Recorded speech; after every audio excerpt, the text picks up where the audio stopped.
Les voy a contar algo que sucedió hace muchos años, cuando era apenas un niño en mi pequeño pueblo. Todavía recuerdo aquellas noches de verano, cuando las calles empedradas resonaban con los pasos de los últimos transeúntes regresando a casa. En ese entonces vivía una anciana en la casa de la esquina, la señora María. Todos la conocían por su amabilidad y por los caramelos que regalaba a los niños. Su casa, una construcción antigua de 2 pisos con un jardín descuidado, tenía algo especial que siempre me intrigó. Una tarde, mientras jugaba cerca de su casa, la vi sentada en su mecedora del porche. Me llamó con un gesto suave de su mano y me contó una historia que hasta hoy me hiela la sangre. Me habló de su hija, Isabel, quien había desaparecido misteriosamente 50 años atrás. Según la señora María, Isabel tenía la costumbre de cantar por las noches, junto a su ventana. Su voz era tan hermosa que los vecinos dejaban sus ventanas abiertas para escucharla. Pero una noche de luna llena, su canto se detuvo abruptamente. Cuando subieron a buscarla, solo encontraron su cepillo para el cabello y un espejo antiguo. Lo más perturbador vino después. La señora María me confesó que desde entonces, cada noche de luna llena, podía escuchar el canto de Isabel proviniendo del espejo. Why, no solo eso.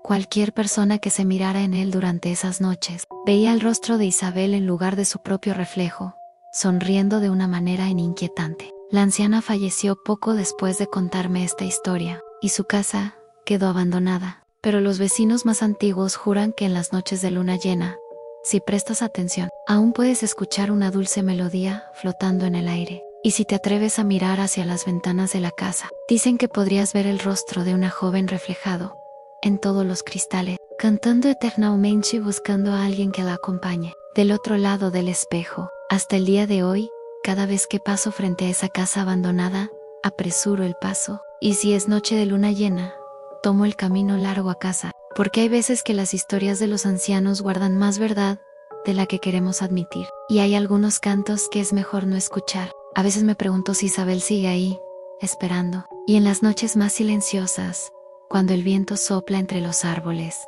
casi puedo jurar que escucho su melodía, llamándome suavemente desde las sombras de aquella vieja casa.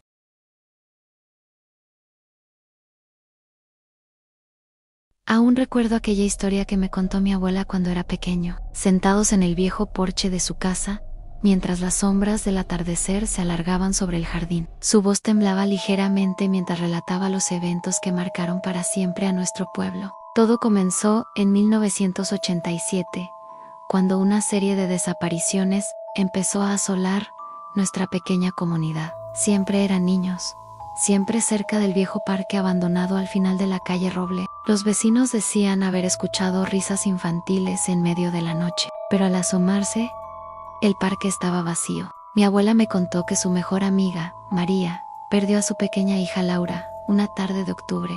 La niña estaba jugando en el jardín delantero, y en cuestión de segundos desvaneció. Solo quedó su muñeca favorita, sentada perfectamente en el columpio oxidado del parque. Lo más perturbador era que, semanas después de cada desaparición, las familias comenzaban a recibir dibujos infantiles hechos con crayones. Pero había algo inquietante en ellos. Siempre mostraban a los niños desaparecidos, jugando con una figura alta y delgada, vestida de negro, sin rostro. Mi abuela bajó la voz cuando me contó que, una noche, mientras buscaba a Laura, vio algo que la perseguiría hasta el día de su muerte. En medio del parque, bajo la luz mortecina de una farola parpadeante, vio a varios niños jugando en círculo, tomados de las manos.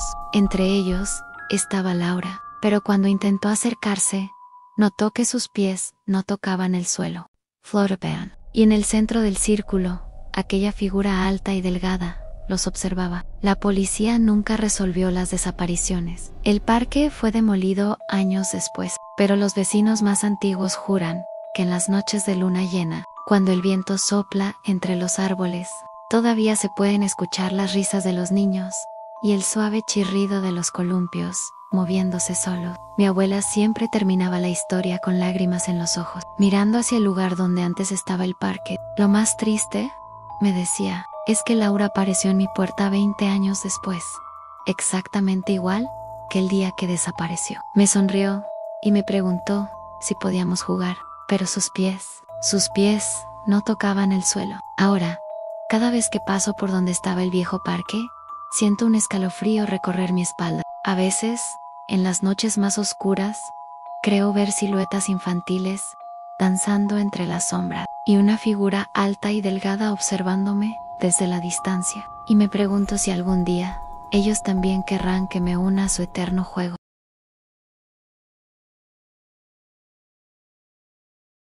Déjenme contarles algo que sucedió hace muchos años, cuando era apenas un niño en mi viejo pueblo. Aún hoy, después de tanto tiempo, los recuerdos de aquella noche me persiguen y me hacen temblar. En mi barrio vivía una anciana, la señora Mercedes, que todos los días se sentaba en su mecedora del porche a tejer. Era una figura entrañable, siempre sonriente, siempre amable con los niños que pasábamos por allí. Nos regalaba caramelos y nos contaba historias de su juventud.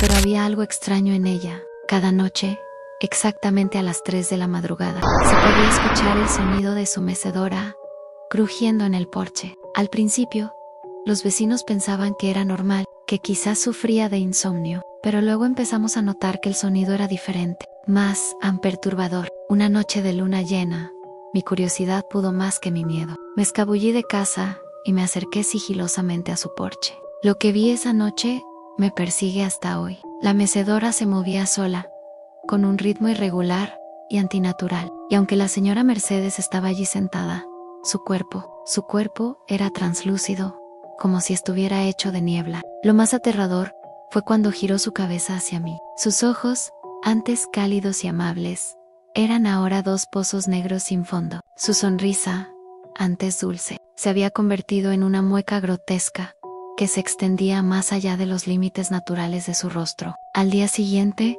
me enteré de que la señora Mercedes había fallecido 3 días antes.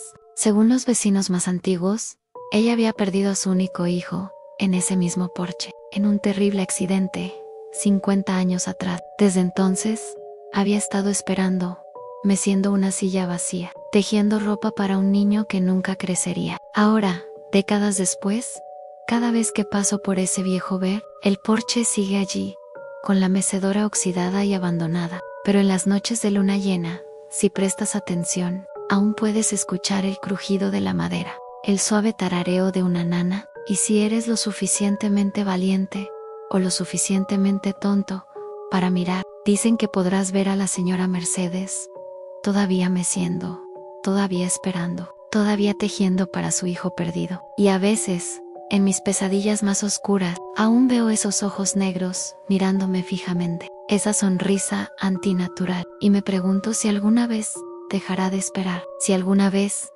encontrará la paz que tanto anhela.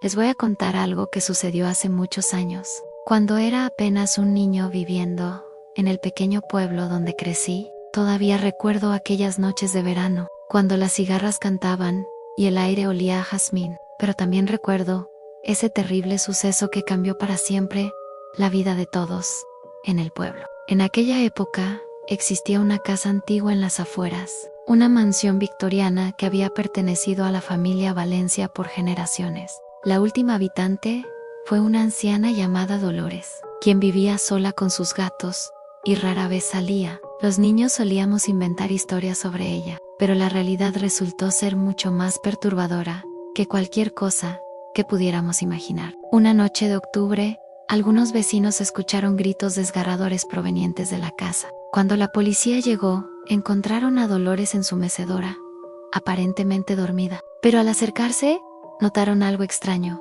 Su rostro estaba congelado en una expresión de terror absoluto, y sus ojos estaban completamente blancos. Lo más inquietante fue lo que encontraron en el ático en docenas de muñecas antiguas, todas dispuestas en círculo, mirando hacia el centro. Y en medio de ese círculo, había un espejo antiguo con inscripciones en un idioma que nadie pudo descifrar. Los investigadores nunca pudieron explicar qué sucedió esa noche. Algunos dicen que Dolores practicaba rituales oscuros, otros que las muñecas cobraban vida cuando caía la noche. Pero hay algo que pocos saben, algo que presencié personalmente. Una semana después del incidente, mientras pasaba frente a la casa, vi movimiento en una de las ventanas del ático. Era una de las muñecas, moviéndose por sí sola, y juro por lo más sagrado que me miró directamente a los ojos y sonrió. La casa sigue allí, abandonada. Nadie se ha atrevido a comprarla, y los que han intentado demolerla han sufrido accidentes inexplicables. Pero lo más perturbador es que, en las noches de luna llena, los vecinos aseguran escuchar risas infantiles provenientes del ático. Y si miras hacia las ventanas superiores, dicen que puedes ver las siluetas de las muñecas bailando en círculo alrededor de ese misterioso espejo. Hasta el día de hoy, cada vez que paso cerca de esa casa, siento un escalofrío recorrer mi espalda, y por el rabillo del ojo, siempre me parece ver una pequeña figura observándome desde la ventana del ático. Algunos dicen que son solo historias para asustar a los niños, pero yo sé la verdad, porque yo la vi. Y hay cosas que simplemente no se pueden olvidar.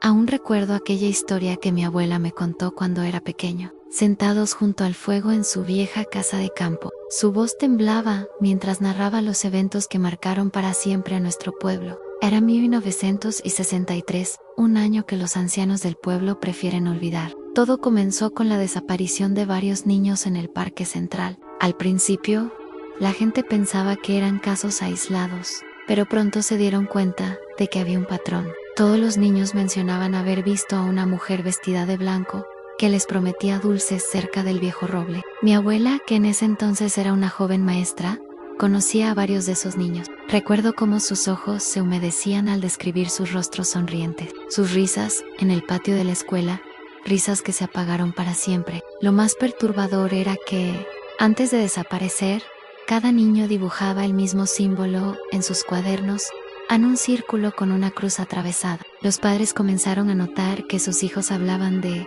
una señora amable que cantaba canciones de cuna por las noches fuera de sus ventanas. Una noche, mi abuela decidió quedarse hasta tarde en la escuela. Fue entonces cuando la vio Ann, una figura etérea, flotando entre los columpios del patio. Pero lo que más la aterrorizó no fue su apariencia, sino el sonido, una melodía antigua, una nana que helaba la sangre, acompañada por risas infantiles. Las autoridades nunca resolvieron el caso. Los niños nunca aparecieron. Pero desde entonces, cada año, en la misma fecha, los columpios del parque se mueven solos en las noches sin viento. Y si prestas atención, puedes escuchar una suave nana mezclada con risas infantiles. Mi abuela falleció hace años, pero antes de irse me hizo prometer que nunca me acercaría al parque de noche. Hay cosas, me dijo, que es mejor dejar en paz. A veces, cuando paso por allí al anochecer, juro que puedo ver una silueta blanca entre los árboles y escuchar esa melodía que tanto aterrorizaba a mi abuela. Lo más inquietante es que, hace poco, los niños del pueblo han comenzado a dibujar ese mismo símbolo en sus cuadernos, y algunos hablan de una noble señora que les canta por las noches.